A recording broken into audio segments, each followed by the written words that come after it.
7 de marzo del 2021. Y para mí es una bendición poder compartir con ustedes la reflexión, no antes de prender esta vela y a hacer oraciones como nos dice 1 Timoteo 2. Ante todo, nos recomienda que se hagan peticiones, oraciones, súplicas y acciones de gracias por toda la humanidad. Así es de que algunos se han acercado, o me han buscado o me han escrito para que sigamos orando por algunas personas, y hoy prenderé esta vela por estas personas que se acercaron esta semana y agradeciendo a Dios porque Dios ha sanado a muchas personas que han estado en condiciones desfavorables. Así es de que en esto hemos aprendido que Dios nos sigue acompañando en este caminar. El día de hoy los textos con los que vamos a reflexionar se encontrará en Éxodo 20 del 1 al 17, Salmo 19, 1, Corintios 1 del 18 al 25, Juan 2 del 13 al 22, pero quiero pedirles que puedan leer Marcos 15, 17 y Jeremías 7, 11, que son textos que vamos a considerar también.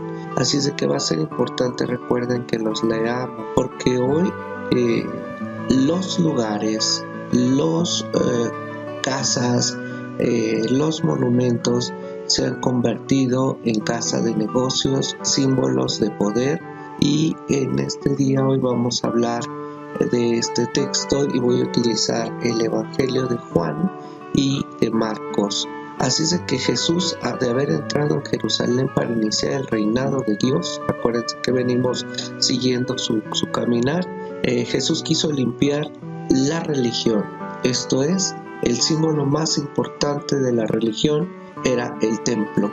Al llegar ahí empezó a expulsar a los ladrones, comerciantes que ahí se encontraban establecidos.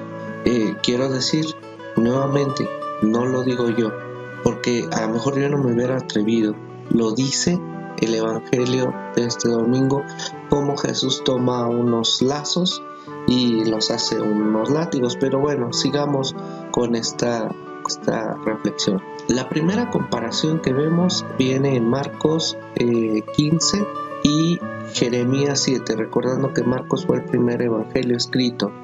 Según el templo o la religión es una cueva o guarida de políticos y sacerdotes bandidos que emplean su poder y religión para robar con violencia y guardar así lo que se habían robado. Jeremías, allí en Jeremías, lo que les decía, Jeremías 7, se utiliza esa primera palabra 600 años antes de Cristo, cuando el rey Nabucodonosor, rey de Babilonia, actualmente Irak, se creía justificado por Dios para conquistar, robar, controlar el mundo que se conocía en ese momento, haciéndose llamar civilizador, conquistador, enviado por su dios Marduk. Pues bien, a juicio de Jeremías, los sacerdotes, que era la gente rica de Jerusalén, seguían en el fondo la misma política, la misma religión de Nabucodonosor, justificando sus robos con el templo. Según el Evangelio de Marcos y según Juan, Jesús sigue pensando lo mismo en ese momento. Ahora quiero que nos veamos un poquito en el texto que nos compete estar leyendo.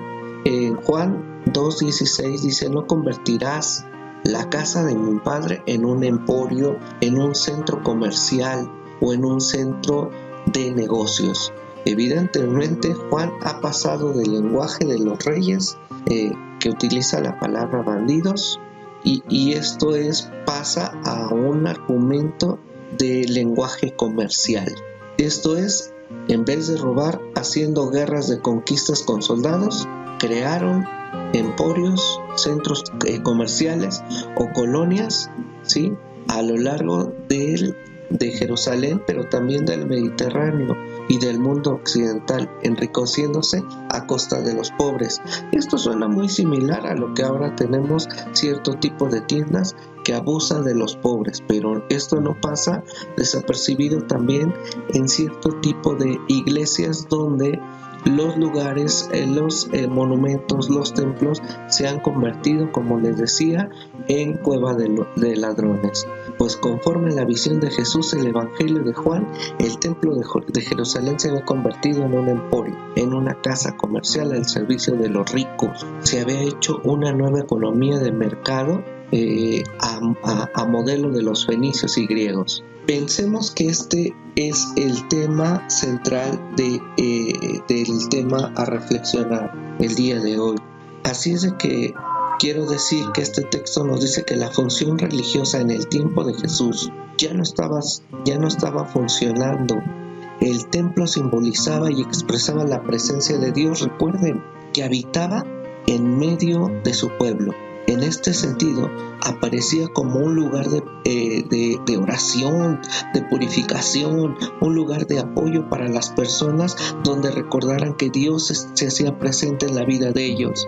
Y en ese momento se había perdido todo la esencia de lo por qué estaba el templo ahí. Y recuerden, el templo y los lugares sagrados estaban especialmente para el perdón de los pecados. Esto es, para la dignidad de cada persona que se acercara ahí. Y hablar especialmente del perdón de los pecados, en ese momento el templo había sido devaluado o declarado ya inútil. ¿Recuerdan las palabras de Juan el Bautista cuando afirmaba que Dios ofrecía su perdón a través del bautismo y no por un ritual sagrado que ya se habían convertido en cosas inútiles? Y también Jesús desacraliza el templo, declarando que su función religiosa de purificación y de perdón había terminado. Esto es, como indica bien su gesto, diciendo que ese templo debía ser destruido o sustituido por otro, no hechas por manos humanas. ¿Qué quiere decir esto? Que aquí está el meollo del asunto.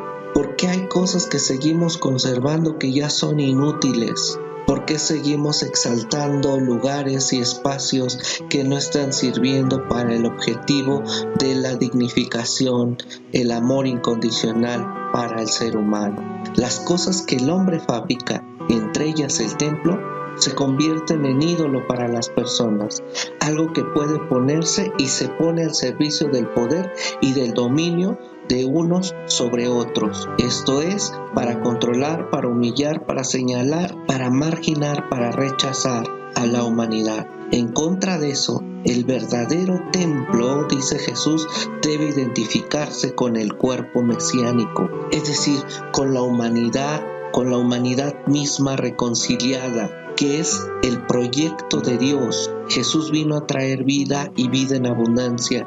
Jesús vino a traer dignidad. Jesús vino a traer paz. Jesús vino a traer amor incondicional.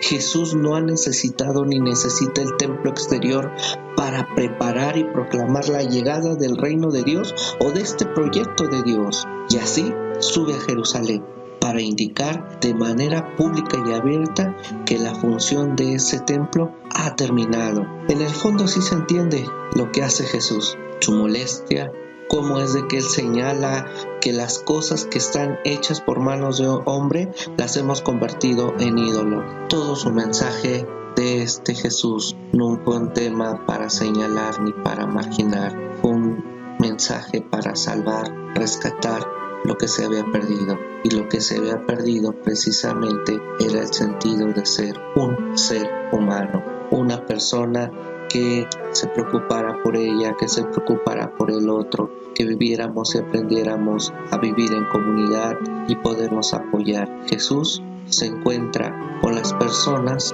en este gesto histórico de que Jesús va a Jerusalén. Es un gesto mesiánico y resulta esencial para entender su trayectoria, para entender su pasión. Si este templo sigue siendo el lugar esencial de encuentro de los hombres con Dios, el Evangelio de Jesús habría sido falso. La palabra central ahora es: yo derribaré este templo, hechos con manos humanas, y en 3 días edificaré otro, no hechas con manos humanas. Hablar de su propia muerte. El templo ha seguido existiendo durante 40 años hasta el año 70. Pero quiero decirles que el templo era el encuentro de Dios con su comunidad.